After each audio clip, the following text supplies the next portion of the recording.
welcome to this special show that we are calling The Art of Giving, because we are in conversation with a billionaire couple of India Inc. for whom wealth has a very different meaning. It's not about accumulating wealth or passing it on to the next 7 generations, but the power to give it away. Nandan Nilekani and Rohini Nilekani, thank you so much for talking to ET Now. Days after signing the Giving Pledge, as part of which you've committed to giving away half of your wealth towards philanthropy. Is this your first television interview together in years? Because that itself is momentous for us. Probably. So thank you, Chandra, for getting us together. Thank you so much. Rohini, I want to start with you. You've worked in the social sector for about 2 decades now, at the intersection of state and society and market. You're well entrenched in this space. So why now? Why the Giving Pledge now, considering you've already been working in this space, on issues such as sanitation and groundwater? Is it symbolic? Is it to show publicly that, you are committed morally to giving back? That's a good question. We've been talking about this for a while, but it took me more than Nandan. It took me some time to agree to publicly declare this. Not because we were not planning to give away so much of our wealth, we always were. But I think it's not so easy to give away wealth. And I felt that now is the time when Nandan is also giving much more focused time to this. And it requires both of us to be able to do it well. And also, I think we now feel that there is a pipeline into which we can give. It's no use saying you'll give and then not know how to give. So we have matured over the years. We know how to give better. We think we can do bigger, more strategic work. So I think the time was right now, and also we feel that we can learn a lot more from the other pledgers of the Giving Pledge. So it seemed to us the right time. If Nandan has something to add? Yeah, so your own motivations, because it's interesting that you signed the Giving Pledge, after coming back to the corporate sector, not while you were away. That was just a coincidence, because this was in the works now for several months. But I think the point is that, as Rohini said, I think what the Giving Pledge has done is that it's also brought together a set of philanthropists, and that creates a forum in which you can share best practices, a forum where you can decide to collaborate, because these are large social issues that you want to collaborate on. And so it's a very effective forum in that sense. So for us, that's as much valuable as saying that we have just signed the pledge. And so, I mean, giving away was already part of our DNA. It was already there. But this was a way to, become part of a group that was looking at the same kind of problems worldwide. I also want to add one thing, that we keep saying in India that our culture is not to show that we give. Exactly. I feel like that boat has left the dock. I think the signaling is very, very important, that if you're going to be super wealthy, you're going to have to be super generous as well. And I think that signaling matters. Right. And, I was thinking about this, and I'm sure a lot of billionaires, millionaires who are also parents would want to know the kind of conversation you had with your children, when you decided on this. Because, in effect, you're giving away half of their inheritance. But, were they always coded to believe that, we are custodians, we are trustees, we're not owners, we don't have automatic inheritance? So just want to know the conversations that happened around that. No, you said it very well. I think from the beginning, there was no question that, first of all, we don't fully believe that this wealth belongs to us as such, because however brilliant Nandan and Infosys may be, I feel a lot of luck, and he's the first one to admit that.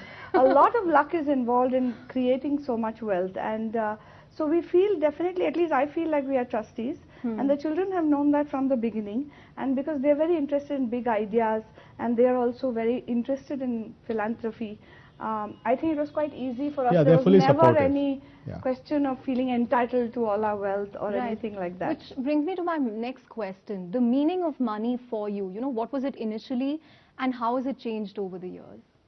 Well, I think for us, money is the fact that we can choose to do all these things. It gives us the flexibility to address issues.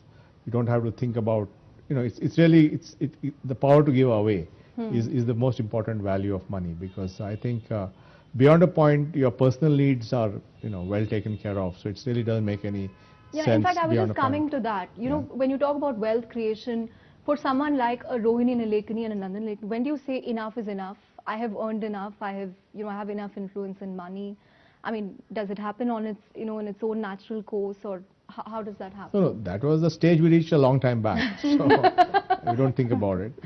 So I think last 20 years we've been really saying, how do we make a difference? It gives us the ability to do what we want to, do the right things. So that's been the main driver. And we began our philanthropy journey almost 20 years back. As you know, when we had our first ADR, Right. whatever money Rohini got, she put into Argyam. Argyam. So that was one big contribution. And then I supported my alma mater, IIT Bombay, way back in 1999. In their hostel. And we did many things. So right from that day, we've been And even much focusing. earlier, when we really were like, we didn't have any serious money, I was always involved in small giving. I mean, I thought that makes life meaningful for me as well. So you have to do what you can. You have to be part of creating the good society you want to live in. I've always believed that. And so it was not a big step. This was not a big step. In fact, for me, not so much for Nandan, but having all this wealth was more difficult than choosing to give it away, honestly. Right. And I noticed in your pledge you had a very nice verse, from the Bhagavad Gita to really explain which basically underscores, the whole aspect of Nishkamya Karma. And, Yes. Just to extrapolate that, right, the 4 values that human beings are supposed to follow. It talks about, dharma, artha, kama, moksha. In your case, it's almost like you hit the artha, kama and you went back to dharma to really redefine your moral duty. So was there any trigger in the last year, last 2 years? Just want to understand. I know it's, evolved over a long period of time, but any trigger that you felt, after the elections, do you feel like this could be a better way of giving back than as an elected representative? No, see, what happened is after the elections, we started looking at like the education X-Step project. Now, Right. Rohini had already been working in education for a long time through her work in Pratham Books, Akshara. But we said, let's see there a way to use technology to do this at scale. And that's what led us to X-Step. And that set us on an exciting journey of, is there a way to think about solving societal problems in a collaborative way using technology? Right. That led us to the whole thinking about Societal platforms. And then we realized that societal platforms requires massive collaboration. And therefore, and it requires philanthropic money because it requires risk capital to pull it off. And then we said, the more we look at what's happening in the Giving Pledge, the discussions they're having, the collaboration they're having, it's good to be part of that. Similarly, as you know, we also are part of that co-impact thing. Right. So I think basically we see that philanthropists can collectively have a bigger impact than individually, and therefore being part of this group gives us the access to that collective impact. And collaboration is the name of the game, and that's why we think the timing is right. In fact, I was just coming to that. I believe you coined the term societal platform. Well, when we were doing Pratham Books, I used to call it a societal mission because there was no way Pratham Books alone could do anything. It had to be collaborative, open, it had to change the publishing paradigm, it had to bring in markets, we had to go to the states. So it had to be a societal thing, not just to do with any one sector. And so the team picked that up because platforms, the idea of platforms came from the tech team, and the idea of societal came from my experience. And when we joined that, it became something a little better than In fact, you alluded to the Cambrian Radiance while, making a presentation on this. Do you think this is the answer to really, make impact at scale in the social sector and using technology as a backbone? Yeah, I mean, this is one of the ways, and this may not apply to all situations. So not every situation can be, but there are a class of challenges that we have which can use this societal platform thinking. And we don't think societal platforms is just about NGOs. We think societal platforms is articulating a goal and then saying what is the best combination of market forces, government and civil society. Civil society, how do they all come together to fix a major thing? Like in a sense, they do what they do best.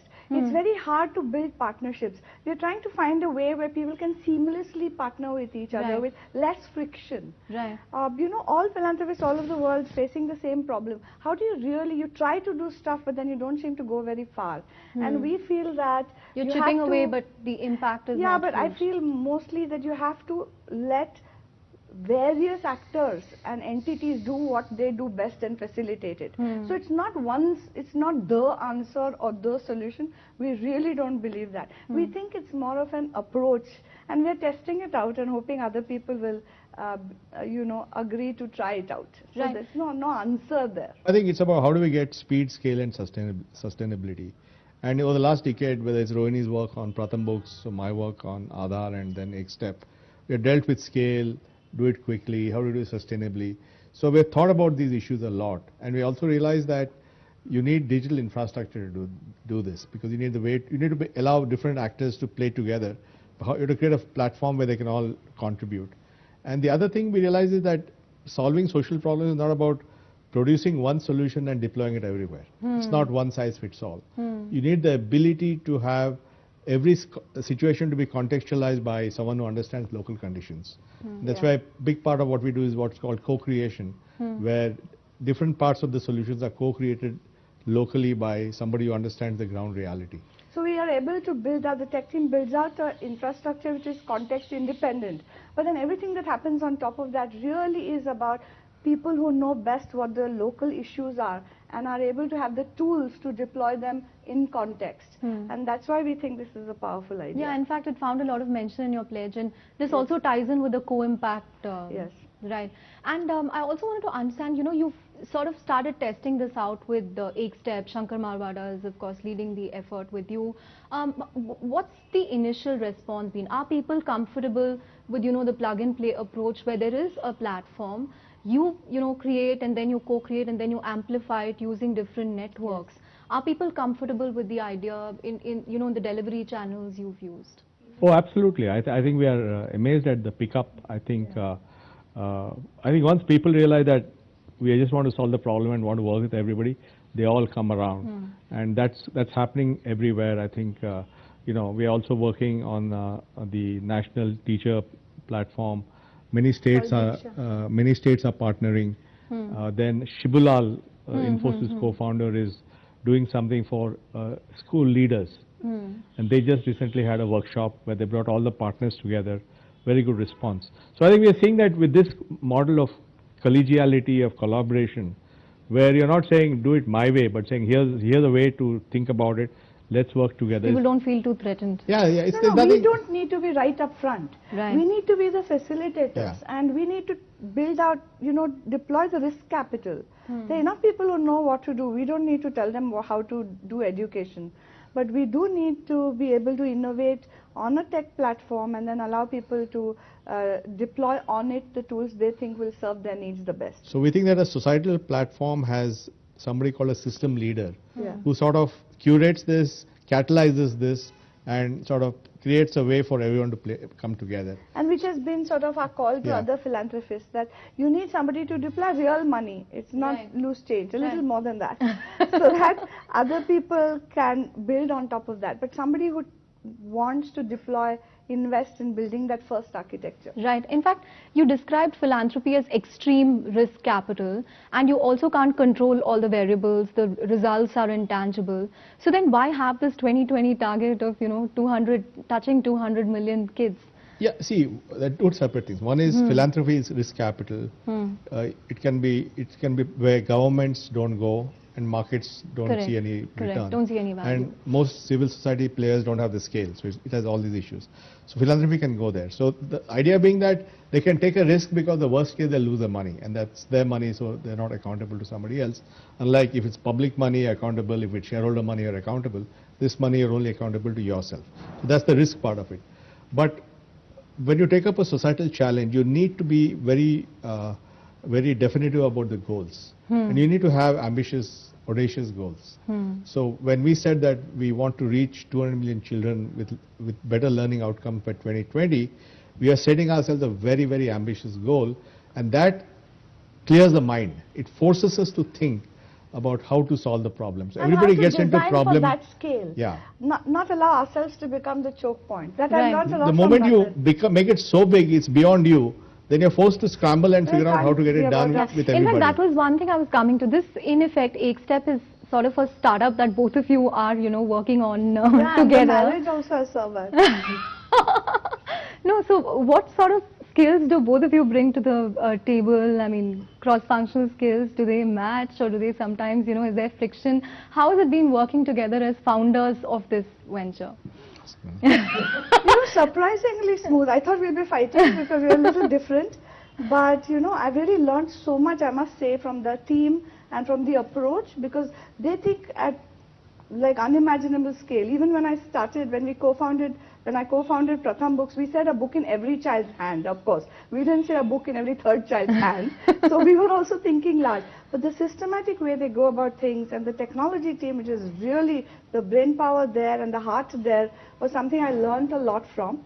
I was able to bring some insight, and they're very open to what I bring to the table. So I think it has been really very smooth. And My I'm sure, case, you know, Nandan, did you learn anything? Yeah. See, my people say my problem is that I'm very clinical and cerebral to problem solving. Right. I don't have any empathy. I just think it's all mind.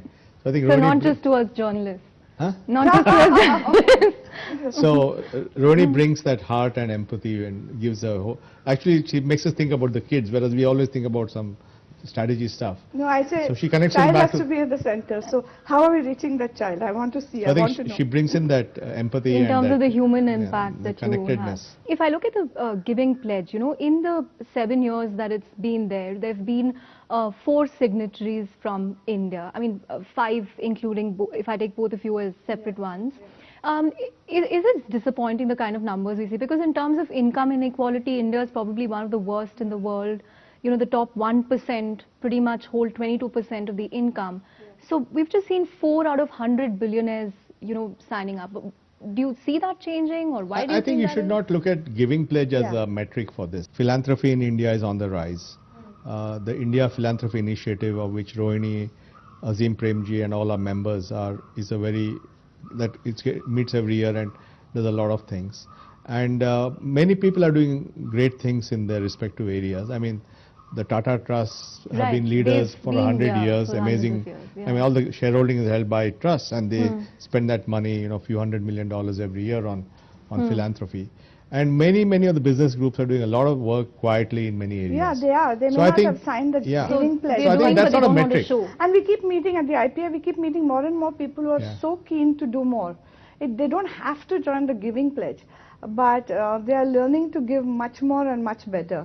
We are seeing a sea change in India. That's what we should keep in mind. But culturally, do business families, or, you know, do they have a problem with that? Because we are coded to, you know, save for the generation and the generation after that. Yeah, I mean, this point has been made often, that obviously if you've inherited wealth, you feel obligated to pass it on. But even those families are themselves making new wealth which they have themselves created. So I feel that shacklehold that we have to give it forward is opening up. But our advantage is first generation wealth. So we can do anything we want. And there's much more wealth creation happening where the first time young people are coming into a lot of money. And even if they don't become billionaires, a lot of them are starting to give very early. And I think we shouldn't forget those people as well when we're talking about the art of giving. Right. Because they're changing the culture. For me, that matters. If it's a norm that when you have wealth, you give, you focus as much on giving as using it on yourself, then you're shifting something in society, and that's what I care about. Right. In fact, I was coming to that. I mean, what is it about Bangalore that, you know, all the 4 signatories of the Giving Pledge are, you know, in effect from here? Wake up, every other city, wake up. No, again, you know, does it have to do with the fact that this is first generation wealth creation? It's part of it, and we've also seen, you know, all of them, they're not just writing a check, but they're actually doing stuff individually. They're very active. I mean, people like Kiran are very active, you know, in civil society, from potholes to roads to everything. So what is it that, you know, sets Bangalore apart? Well, I think it's a mutual support thing. I mean, you know, like Kiran and us, we work closely on many things. Azim and us work closely on many things. So I think it's part of the culture to do that. And I think it's also setting a benchmark.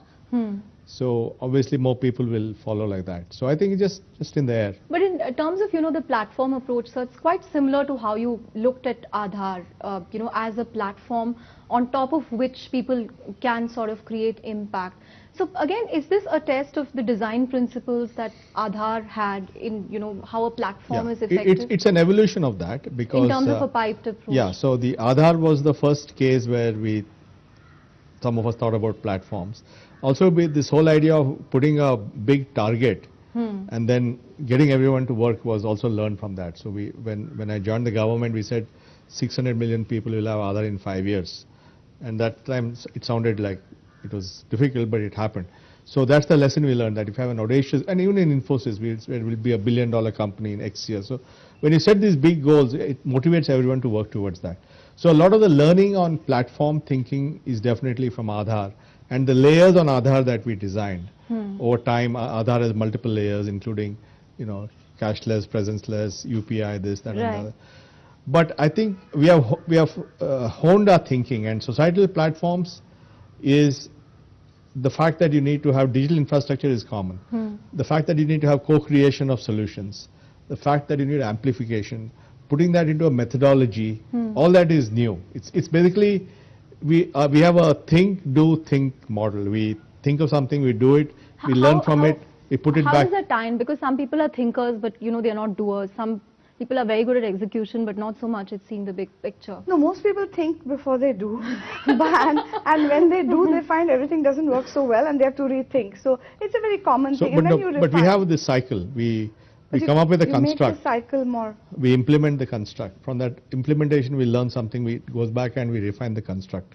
So we And keep that- iterating what? this. They know how to do it really fast. In weeks, we do it in And weeks. the feedback loops have become very small. But obviously the design principles and everything matter a lot. But what has also evolved is a strong philosophical core.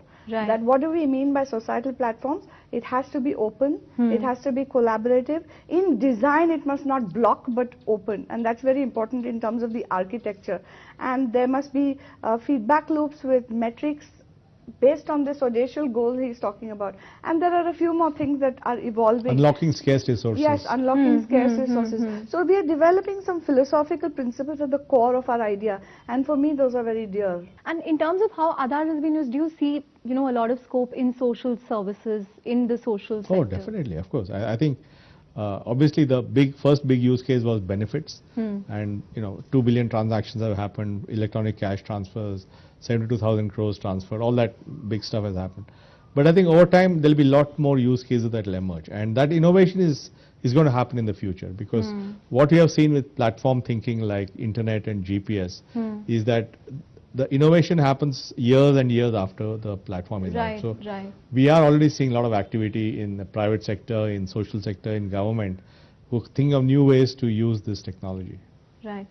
And in terms of the way forward, I mean, now you've signed the pledge, and I know you have this meeting with Bill Gates that happens in Bangalore every year, but will you be meeting philanthropists from around the world, and, will Co-Impact tie in with the Giving Pledge? Just want to understand how this works going forward. We don't know so much about whether those two will tie, but they have an annual event every year, just like we have in India. And we are hoping to go for that so that we can meet a lot more people. And most of the members of the Co-Impact are also, at least the As part- individuals are all many members are of the part of Giving the Pledge. Giving Pledge anyway. But the Rockefeller Foundation is also a very, very old and very prestigious foundation.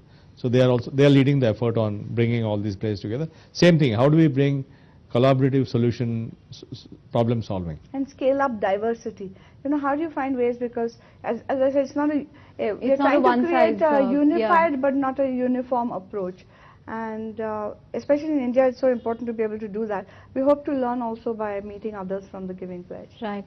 And how are you planning to divide your time between Infosys and startups and Fundamentum and Giving Pledge? Well, I'm not investing in any more startups. Good question. I'm not investing in any more startups. So any investment I do is only to scale up companies, which is through the Fundamentum. Obviously, the existing startup investments I have to nurture them. Infosys, I'm there as the non-executive chairman, and so that takes some of my time. And otherwise, it's all this philanthropy stuff. It's not complicated. It's true though. I mean, after 35 years, I think Nandan has much more time for the kind of things we are working on together. Right. I'm going to come to the last section, and I have a rapid fire Oh, for God. both Oh, of no. you, which I hope will be rapid and fiery. So my first question, a book that changed your life. Oh dear. You can pick multiple ones if you want. I mean, there are hundreds of them. And I can't answer stuff like that. A book that changed my life, is it? What about you, sir? Well, I mean, I've read a lot of books, but I think since business and strategy was important, I think The Mind of the Strategist by Ken Ome, a friend of ours from Japan, we read early days, is something that gave me a mental model to think about strategy. A quality that Nandan has that you wish you had. Calmness. Really? A It didn't seem like that to you? Not at press conferences. No, We're all- honestly, we're all worried that our heads will get no, he has a very deep ability not to get stressed out, so he's not impulsive, and so he can take things and look at them really with a lot of inner strength. A quality that Rohini has you wish you had? High empathy. I'm a poor empath. I see everything very clinically, and she says that I'm emotionlessly in some sense. Since both of you make investments, you've invested in media ventures, you in startups, one quality that you look for while investing in an entrepreneur? She only invests in things that spend money, not in making money. No, I focus on the non-profit side of it. I'm not that great at market investments, so I might just begin slowly. But if I'm investing, then definitely for me, the commitment of the people doing whatever they're doing matters. And obviously what their intent and their goals are important too. I look for the people, the quality of entrepreneurs, the long distance So runners. irrespective of market or non-market? Yeah, it doesn't matter. You Long want distance something to runners, people who succeed. want to have deferred gratification, who want to build Yeah. great companies. Because other things can fall into place. The business model, The rewards they and- can pivot, all that will happen. People is the thing. The philanthropist who inspires you the most? I think I would say Bill, because Bill and Melinda, because the more I meet them, the more I see their their journey, and we get re-inspired each time. I mean, Right. look at the scale of what they're trying to do and their complete And they've also got commitment, many others to energy, do it. and what they have done to the space of philanthropy today. It is- Bill, of course, but I think even the Tatas, I think what Jamshedji started 100 years back to set up the Tata Trust, the Tata Sons, that's an amazing achievement. And Azim Premji is very deep commitment to his very deep philosophical belief, along with Yasmin, that the wealth has to be used to make India better, Indian society better. That inspires me too. Sure. What can I find on your mobile home screen? Your go-to apps? Neither of us use technology as much as we should. So what will you find? You will find some games. I'm not into apps so much. Mostly technology. we use our. We don't Twitter. use. We don't use. No, I don't use, I only We don't use our phone. I use my phone for making phone calls and shooting many videos of my grandson. Okay. That's pretty much it. Or SMS, actual telephones. I use my phone like a phone, and I use it like a camera. Okay. On that note, thank you so much Thank for you. talking to Edie. Now, great fun having both Thank of you on for the your show. questions. Thank you. And Thank you so much. hopefully this will inspire many more billionaires, many other wealthy people in India to give back. But on that note, thank you so much for watching this show, The Art of Giving.